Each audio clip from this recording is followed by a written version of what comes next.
Hello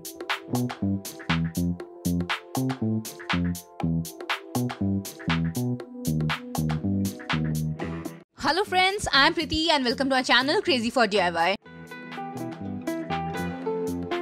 For the cucumber cooler shots, we'll require 1 diced cucumber, 4 to 5 mint leaves, quarter teaspoon of salt, quarter teaspoon of black pepper, 2 tablespoons of sugar, 1 tablespoon lemon juice, 2 cups of water and ice cubes.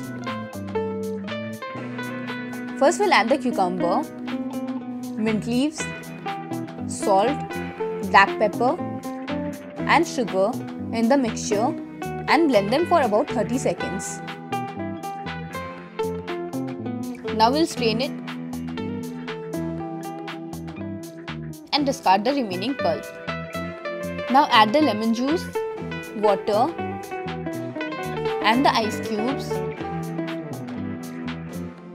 and give it a stir. Our cucumber cooler is ready. And now we'll serve this in the shot glasses. For serving, put the sliced lemon and cucumber in the shot glass.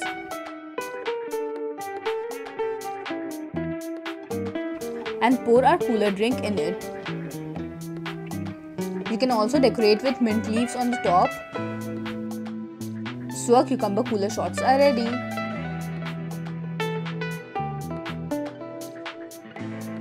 For more such videos, do subscribe my channel, like, share and comment on my videos and stay tuned. Also follow me on my social media networks. I'm there on Facebook, Pinterest, Instagram and Twitter by the name of Crazy for DIY.